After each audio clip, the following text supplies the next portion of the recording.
So it appears that we have a lot of returning contestants this year with another returning participant, Selena Hafidi, and her project, Methods for Detecting Telomerase in Breast Cancer Diagnosis. Sounds interesting. The floor is yours, Selena. Good morning, honorable members of the jury. Cancer, as you may already know, it's the leading cause of death in today's world. My name is Selena, and I focus on breast cancer throughout my projects because it appears to be the most common disease in the world and the major cause of cancer fatalities. With 7.8 million of women diagnosed and 685,000 deaths globally in 2020, breast cancer is the most frequent disease among women, and the number of cases continues to climb. Breast cancer is a real challenge because there is no effective cure, or the one already existing are just damaging treatment for healthy cells, such as chemotherapy. But first, we need to understand what cancer really is. Cancer is a disease characterized by unregulated cellular proliferation. It is excessive and unplanned, and eventually harming all of the tissues around it. The ability to metastasize is one of the characteristics of cancer that fascinates me. When cancer develops in one area of the body, it can spread through the blood to form a new tumor in another organ or another tissue. And this is called metastasis, and this is what kills patients. Something that allows cancer to spread is their replicative immortality. Normal cells can only divide a certain number of times before they die. Cancer cells, on the other hand, do not.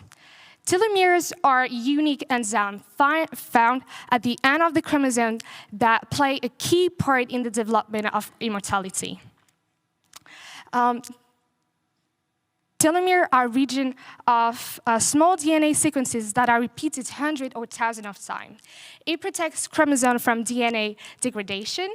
Telomeres become slightly shorter each time a cell divides. Throughout numerous division cycles, the telomere repeats are quickly eaten away. And this helps to explain why some cells only divide a certain number of times. Regrettably, some cells restore telomere shortening by generating a telomerase, an enzyme expansion, a telomerase enzyme expansion.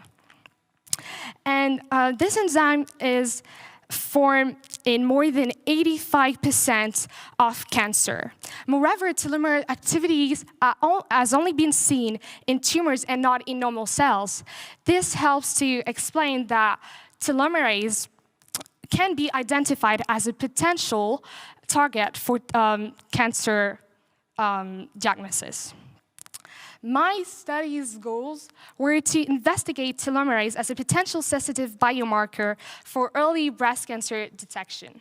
Because breast cancer cells' capacity to metastasize thanks to telomerase is the leading cause of treatment failure and patient death.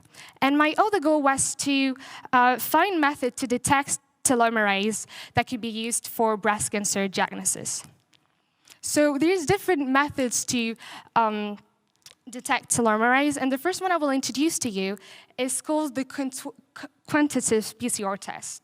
It is the most effective and acceptable method for conducting large-scale epidemiological studies. The method gathers cells from a patient's blood sample, extracts the DNA, amplifies it, and counts the number of similar DNA sequences, which are telomeres, that are found in the pool. The average telomere length is then calculated and shown as a result. Another method is called the trap test.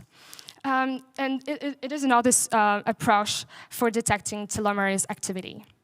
It is a popular method for measuring telomerase activity in mammalian cells and tissues.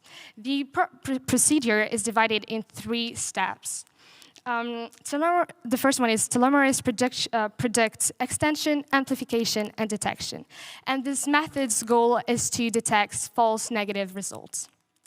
To conclude, by using these methods to detect breast cancer, we may be able to reduce breast cancer death by providing a variety of biomarkers such as telomerase that could be used to diagnose breast cancer.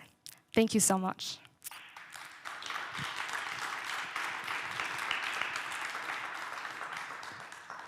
I'm super happy to see you here, you know. Me too. Yeah, so you're coming back. We just for a bit of context. So you came last year and you presented a project with your sisters. Yeah. This year you decided to split.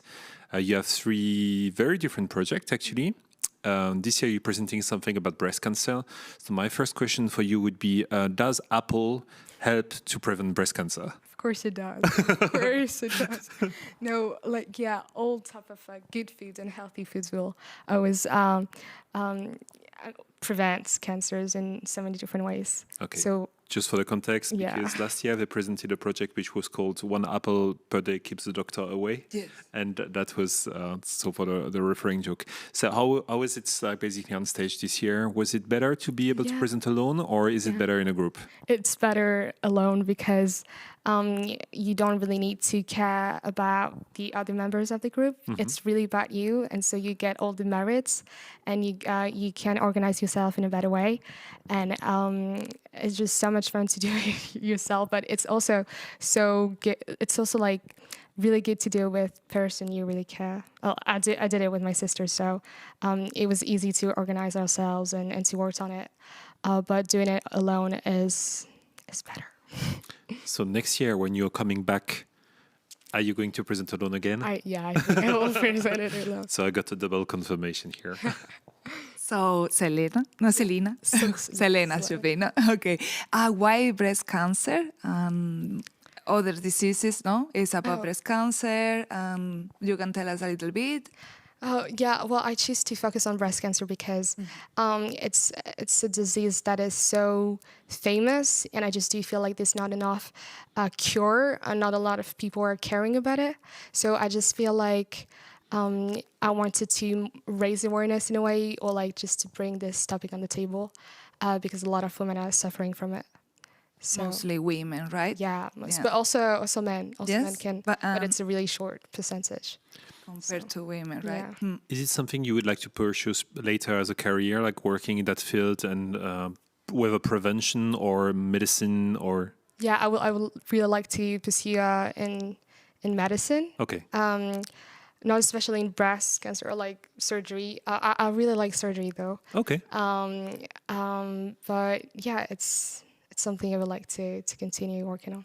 Okay, I've got a returning contestant question for you again, but it's more about, so you've been participating last year, then you had the chance to be at the Expo Science, and from what I witnessed, you seem to have so much fun there. It was so much fun. For the contest, like, the contest is something serious. The Expo Science is something a bit more chill. Yeah, let's say that. And then, like, you've been one of the motors, I would say. Like, we were really happy to see you evolve there because, like, you've been carrying a lot of people along with you and your good mood. And what would you say to someone willing to participate for the contest for the first time? Then just go for it. Honestly, it's so much fun. You will learn so many things. You'll meet incredible people, and I'm still friend with them. I'm still talking to them. So that's amazing. And they're so from glad to hear that. everywhere in the world. You can just like see, oh, I have a friend living in Spain, I have a friend living in Sweden, and something else, and they're just so nice. Yeah, you really get the chance to meet people that are also passionate about science, and you can talk about the same topic. So yeah, just go for it, and don't be scared. Awesome. A last question, maybe? I think this gives you a lot of background, right? All these contests. Are you planning to participate in the next? Next year? Yes. Oh yeah, sure. Yes. Okay. I'll Good. come. So then. So you can sign the paper right outside I'll do here. it now. But thanks a lot for participating again. We're so happy to see you So here. it was a pleasure for me to be here. And let's wait for tomorrow for the award ceremony then. Yes. Thank you and good luck. Thank you. Take care. Thank you. Thank you.